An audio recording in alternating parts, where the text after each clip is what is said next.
Owning a boat comes with a number of perks, like being able to say, ahoy, or land ho, and not feel weird about it. So here's another perk. Geico's boat insurance offers access to the largest towing fleet on the water. And with specialist support from agents that are as passionate about boating as you are, there's so much value that you'll want to say, shiver me timbers, and not feel weird about that either. Get more with Geico. Dragnet. Ladies and gentlemen, the story you are about to hear is true. The names have been changed to protect the innocent.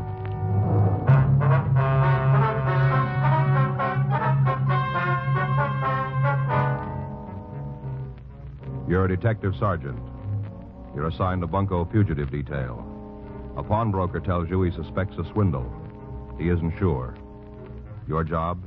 Check it out.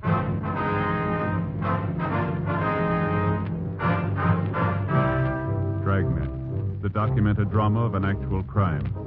For the next 30 minutes, in cooperation with the Los Angeles Police Department, you will travel step by step on the side of the law through an actual case transcribed from official police files. From beginning to end, from crime to punishment, Dragnet is the story of your police force in action. It was Wednesday, May 18th. It was cool in Los Angeles. We were working the day watch out of Bunko Fugitive Detail. My partner's Frank Smith. The boss is Captain Didion. My name's Friday. I was on my way into the office, and it was 7:55 a.m. when I got to room 38. Bunko Fugitive. Never know. Hi, Joe. Morning. You remember Fred Alpin? Oh, sure. Hi, Fred. Hi. Hold my own, Sergeant. Well, what's new? I'm not sure. Maybe just wasting my time. Yours, too. Fred thinks he stumbled onto a con game, Joe. All right? Don't look that way to me, anyhow. Yeah. Well, what's the sting? Well, I was just telling Smith here. Yeah. A fella came in last night, a little guy. He was kind of timid. Probably never been to a pawn shop before. At least he wasn't a steady. You know, I can spot them straight off. Yeah. Wanted to pawn a ring. Got a big green stone. Fancy setting. All gimmicked up, you know. Mm-hmm. Man's ring. Real fancy, though. Asked me what it was worth. What'd you tell him? Worth $20, maybe 25. Is that what you told him? You know I can't loan full value. You know that. Mm-hmm. I offered him $5. I would have gone up to 10 if he'd have pressed me. That's better than a lot of brokers would give. Did he take the 5? Are you kidding? He went all to pieces. Thought he was going to have a hemorrhage. Started calling me a crook. Said the ring was an emerald. Shouted, screamed all over the place. It's an emerald, he said. A $5,000 emerald. That hunk of glass. Are you sure you didn't make a mistake, Fred? Now, I ask you, Sergeant, would anybody try to pawn a 5G emerald with me? I ask you. Uh-huh. Glass, that's what it was. Green glass. A nice setting, though. What do you think, Joe? Well, the old diamond switch, maybe. Could be. Sounds like the only difference is the color. You get his name, Fred? Yeah, I asked him. He just shouted and carried on, though. He wasn't making any sense at all. Got his license, though. Oh? Yeah, he was parked right in front of the place. Got the number when he drove off. Thought you might want it. Mm-hmm. I wrote it out. Put it in my pocket. It should be right here. Now, wait a minute. Oh, yeah, here it is. The match folder on the inside. You make it out all right? Yeah, I think so. We'll check it. Uh-huh. Might be a good idea if you got right on it, huh? What do you mean? Well, just before he left my place, he stopped all that carrying on. I think it sunk in what I told him about the ring being no good. Yeah. Got real quiet, you know, kind of like he was making up his mind about something. Yeah. Asked me to sell him a gun.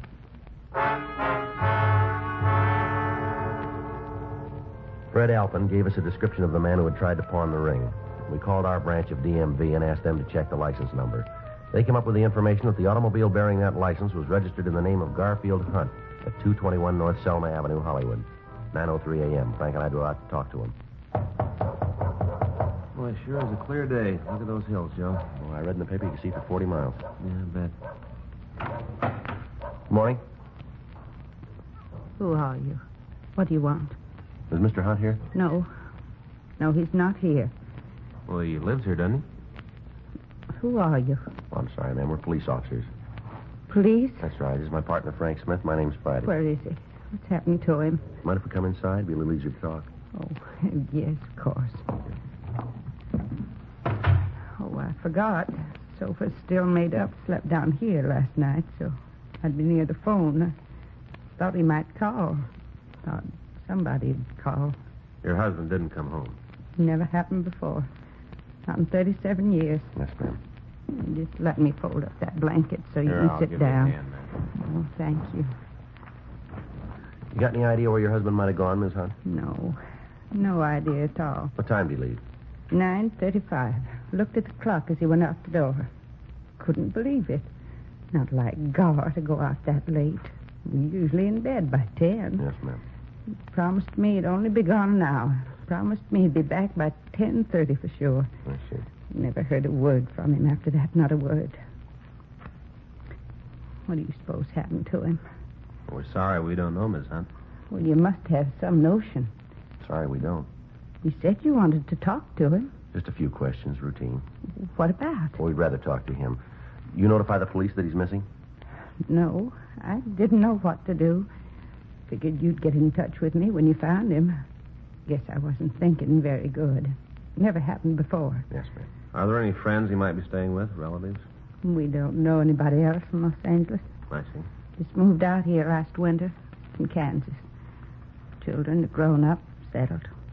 Gar sold the business. We moved out here. Kansas winters can be pretty cold. Yes, ma'am. Is your husband retired? Well, he should be. He worked hard all his life. He deserves a rest. Had a little trouble with his heart last year. No, not a real attack, but the doctor told him to take it easy. Mm-hmm. Not Gar, though. Wasn't out here 2 months before he got all restless and fidgety. Just couldn't take it sitting around the house. Started up again. In business? Yes, sir. We had a tailor shop back in Kansas. Gar found a new business district opening up in the San Fernando Valley off Magnolia Boulevard. They were renting cheap. You know, right at the beginning. Wanted tenants. Mm-hmm. Didn't do much business at first, but things have been getting better. Gar's a good tailor. A lot more careful than most. Learned his trade young. The days when there were tailors. Yes, ma'am. You try to reach him there at the shop? I called last night 3-4 times. This morning, too. Nobody answered. I see. You think you can find him? We'll do our best. I guess maybe I should have notified you last night. Yes, ma'am. I didn't know what to do. Thought you'd get in touch with me if something happened. Well, better to call us first. Yeah, I guess so. Then it might not happen.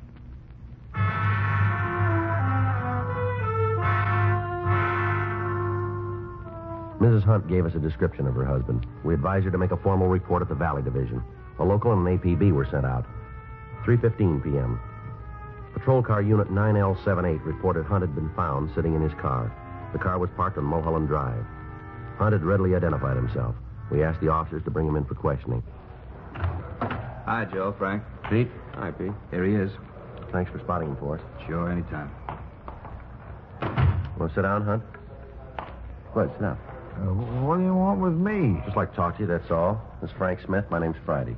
I never been under arrest before, not once. Well, now you're not under arrest now, Mr. Hunt. And what am I doing here? Why did those officers make me come with them? Well, you didn't go home last night. Your wife's been worried about you. Well, I was going home when they found me. Wasn't any place else to go. Sarah oughtn't to have called. She didn't call, sir. Well, how'd you find out? You tried to buy a gun. Pawn shop over on Main Street. Oh, Well, what'd you want the gun for? I wouldn't have hurt him. I just wanted my money back. I thought I could scare him. That's all. I don't know nothing about firearms. Thought maybe I could scare him. Who'd you want to scare? Now, who were they? Well, they said they was renting a store next to mine. Said they was jewelers. That opened up a Valley branch for Lassingwells. You know, the big jewelry store downtown here. Uh-huh. Crooks. That's what they were. Out-and-out crooks. Went looking for them early this morning. Back door to their store was open. You know, the one next to mine. Yes, sir. Go ahead. I couldn't find hide nor hair of them. The place was empty. Just a couple of fakes. Had the windows soaped over so nobody could see what they were up to. Pounding on some old boards, making me think that they was remodeling. Uh-huh. How much money did they get from you? Not them exactly. Fellow working with them. Must have been working with them. Only way it makes sense.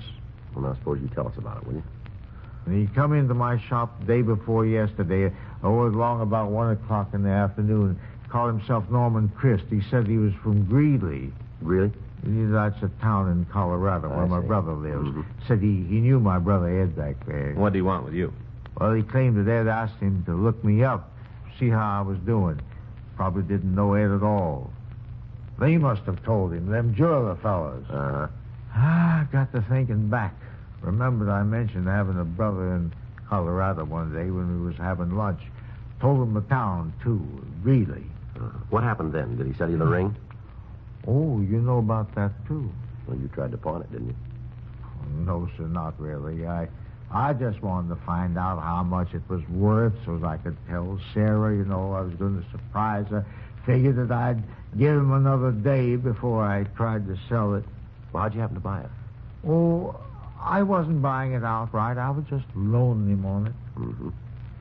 Told me he had a chance to option some property out near Encino. Real bargain. Said he had to close the deal by 5 p.m. that same day. He needed cash for a clincher. Mm-hmm. Had to get the money from Colorado. That's what he said. He was afraid he wouldn't be here in time. He couldn't go to the bank, didn't have any credit in L.A. Uh-huh. Needed $3,000. He said that if I'd loan him the $3,000, he'd give me back $4,000 first thing the next morning. Offered me his ring for security. Said it was worth $7,000 easy. Said it cost him more than that. You hand the money over? No, sir, not by a darn sight. Told him I didn't have $3,000. I told him straight out. Uh-huh. Said all I had was $1,500 in my savings account. I guess I shouldn't have said that. Very not, sir. He told me he might be able to swing it for $1,500. He'd have to go out there and see him in person. Said he'd come back. Did he leave then? No, not right away. I stopped him. I told him there was no point in coming back. I'm no jewel, I said. How do I know that ring's worth $7,000? Told me to get it appraised while he was gone. Told me to take it to any jeweler I wanted to. Seemed like he sure trusted me.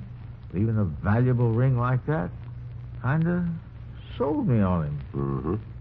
I went next door to ask those fellas who said there was jewelers. Place was locked up, so I figured they was still out for lunch. Mm-hmm. I figured maybe they was in the drugstore down on the corner, see? Did you find him up there? Yes, sir. What'd they say about the ring? Perfect emerald. That's what they said. One of them put a gadget up to his eye, looked through it. You know what I mean? Yes, sir, I know. Perfect emerald worth $10,000. Not the flaw in it. Mm-hmm. Acted like they thought it was mine. Offered to buy it if I wanted to sell. I told them about the other fellow. That he needed $3,000. I told them the whole story. I did. Uh-huh. They said they'd loan him $5,000 without batting an eye. Offered to make out a check right then and there. Kind of took my wind away. They were so anxious. I said maybe we could go in 50-50. They put up $1,500. I'd put up $1,500. That way, the guy would have $3,000 if he still needed that much. They could both make a little profit, Mm-hmm. One of them asked me how I wanted the check. Should make it out to me. I told him, make it out to cash. You remember how he signed it? Jones. Quincy Jones. That's the name I knew him by. Other one called himself Wyatt Truesdale. I don't think that's their real name. Do you? Probably one of those, what did you call them? Aliases. Yes, sir, yeah, that's it. Well, anyway, I went over to my bank and drew out the $1,500. About 2:30, the fellow came back, the one who gave me the ring. Yeah. Said he tried to talk the real estate people into being satisfied with $1,500. Wouldn't come down. Insisted on the whole $3,000. I told him not to worry, that I had it. Give him my $1,500 in the check. He said the check would be okay, seeing as how it was on a local bank. He promised that he'd pay me back the next morning. That'd be yesterday. Yes, sir. And when he didn't show up, I wanted to make sure just how much it was worth, the ring, Mm-hmm. in case something had happened to it, in case he didn't come back for it. That's why I went to the pawn shop. Mm-hmm. Offered me $5 for it. The man in the pawn shop. Couldn't believe him at first. Said it was just glass, hunk of glass. Then a great light broke on me. How I'd been tricked. All of a sudden it come to me. Well, why'd you stay out all night? Why didn't you go home? Well, you see, sir, I couldn't face Sarah. I knew I'd been swindled. $1,500. Every cent that we'd saved. Been married 37 years. It was Sarah's money, too. Mm-hmm. Not just because she's my wife. You helped earn it. Well, we'll try and get it back for you, Mr. Hunt.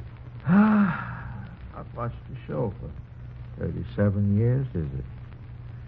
That's what I kept thinking while I was sitting in my car up there in the hills. All day long, just kept thinking. 37 years. $1,500. I'll have to tell her, won't I? Well, sir, I think that's up to you. She'll know it anyway. She'll know something's wrong. Yes, sir. Too late to start all over. We won't have them. There's not a chance. Have what, sir? Another 37 years.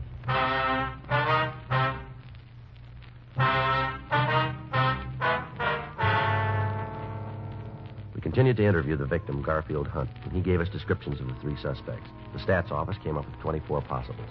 We showed the mug books to Hunt. He identified two of the photographs, Ernest Wilcoxon and Paul Cleaver. Hunt was positive that Wilcoxon and Cleaver were the men who had rented the store next to his and had pretended to be jewelers. He was unable to find a photograph of Norman Christ, the man who had sold him the ring. We pulled the packages on Wilcoxon and Cleaver. They had both done time for burglary. They had not previously worked with a third person. We called the Lassingwell Jewelry Company. They informed us that they were not opening a branch out in the valley. We checked with the owners of the building in which Hunt had his tailor shop. They told us the adjacent store had been rented on a weekly basis, and that the renters had said they intended to use the space for temporary storage. A local and an APB were sent out on all three suspects. 5:13 p.m. Using the information from their mama sheets, Frank and I began checking various places where Cleaver and Wilcoxon had been known to hang out. 7:12 p.m. We went into the Black Parrot Bar on South Broadway, and we talked to the bartender. Not by them names, I don't know. Well, maybe these pictures will help. How about it? Yeah, they come in here once in a while. Yeah, that's what we heard. Always come in together? As far as I know. Ever bring somebody with them? Tall, thin fella, about 30, blonde hair? No, just two of them. Never seen them with another guy. I see. What do you want them for? You know how we can turn them up? They ain't here now. We can wait. Won't be in tonight. How do you know? They got money. Oh? Big roll. The red-headed one was in yesterday. Quincy Jones. That's what he told me his name was. Yeah. Been running a tab. He paid it up in full. I had plenty left over. Is that right? As long as they're carrying a roll, they don't come to my place. Head for them expensive joints, like out on the strip, places like that. When they've blown their loot, they come back to me and start running up another tab. I called them on it, but what can you do? This way I get some of their bundle. Uh-huh. You know where they live? Around here somewheres. I couldn't pin it down for you. Who could? How bad you want to find out? What do you mean? It'll cost you a drink. You that thirsty? Oh, not for me. Girl over there in the corner booth, the blonde. Oh, yeah. She knows him. Been out with him a couple of times. I've seen them leave together. All right. I was just kidding about that drink. It's on the house. For you guys and her, too. No, we don't want anything. And we'll pay for hers. It's up to you. Hi. Good evening, miss. You're new, aren't you? Yes, ma'am. Place could stand some new talent. Here, I'll move over. Thanks. Thank you. What's the matter with this side? We're police officers. How do you like that? Ma'am? Horoscope said I was going to meet somebody new today. You know, in the morning paper. Mm-hmm. Didn't say it'd be cops. Oh, your yard plate. Where'd that come from? These guys. You shouldn't call them guys, Jake. Fellow buys a lady a drink, that makes him a gentleman. From these gentlemen, that's what you should say. Oh, sure. To your very good health, gentlemen. Now then, what can I do for you? I'm at your service. The bartender says these guys are friends of yours. Oh, I wouldn't say those pictures do them justice, but there is a resemblance. You know them, then? We've met. We weren't formally introduced, but we've met. I mean, a lot of people in here. Not the best people in town, maybe. It's not the best bar in town, but it's convenient. I work down the street. Uh-huh. You know where these men live? Huh? Oh, you mean these two so-called friends of mine? Yeah. Am I?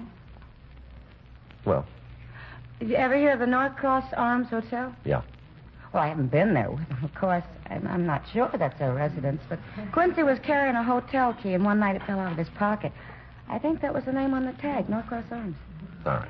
Thank you. Well, thank you for the brandy. Don't mention it. All right, what do we owe you? 6 bits. She drinks good stuff. There you go.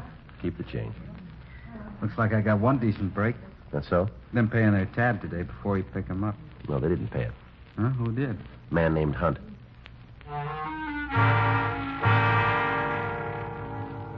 The clerk at the Norcross Arms Hotel told us that two men who resembled Will Coxon and Cleaver were registered under the names of Jones and Truesdale. He said they'd gone out for the evening. He showed us up to their room, 36A. We asked him about the suspect known as Norman Christ. He told us he'd never seen anybody with Will Coxon and Cleaver who answered Christ's description.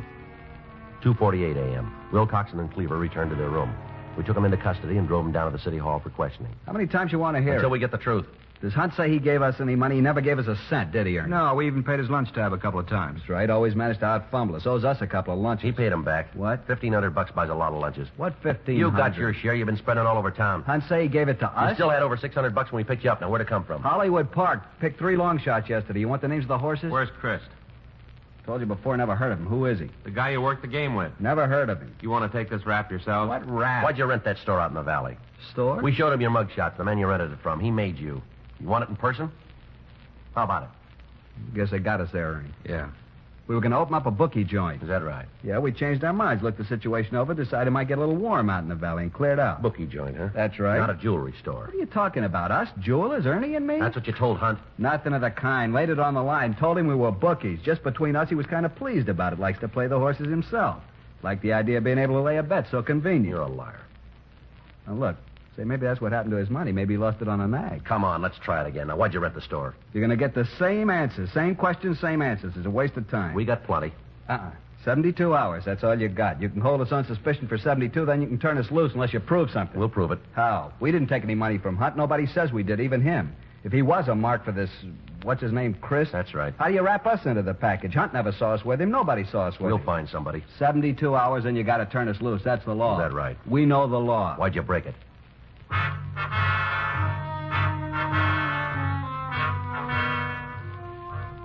We continued to question the suspects, but we were unable to break them down. Thursday, May 19th, 7:45 a.m. Another team of detectives took over the interrogation. Frank and I went back to the office.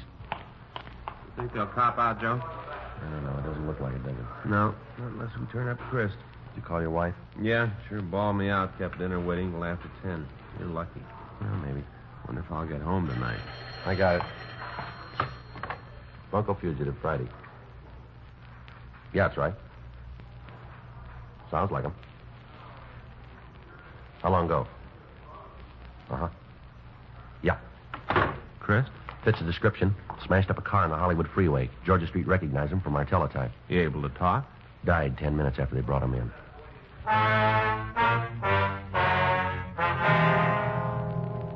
At the morgue, the victim, Garfield Hunt, identified the body. He was positive it was Norman Christ, the man who had sold him the ring. Will Coxon and Cleaver were also shown the body. They denied that they'd ever seen Christ before. The next day, Friday, May 20th, the evidence against Will Coxon and Cleaver was taken to the district attorney's office. The complaint was refused. The evidence was deemed insufficient to bring the matter to trial at this time. Will Coxon and Cleaver were released. 6:05 p.m. Frank and I got ready to sign out. Well, that really tears it. Sure does. The DA's office knows they're guilty. We know it and can't do a thing. Yep. I guess we've been wasting our time, Joe, just fanning the ball. Well, I'll tell you, we've spotted them, and they're going to stay spotted. Yeah. Next time they move in on a mark, we'll make it stick. It wouldn't be very smart of them to try it twice. They're not smart. Huh? They tried it once.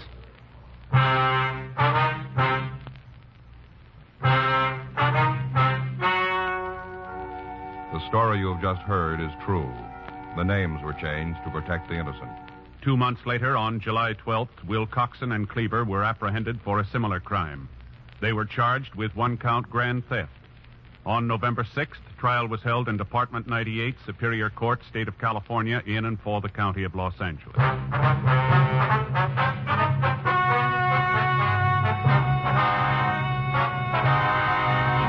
Ernest T. Will Coxon and Paul Cleaver were found guilty of 1-count grand theft and were sentenced to a term prescribed by law.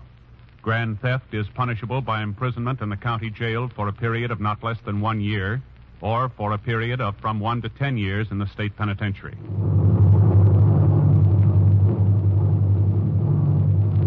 You have just heard Dragnet, the authentic story of your police force in action, and starring Jack Webb, a presentation of the United States Armed Forces Radio Service.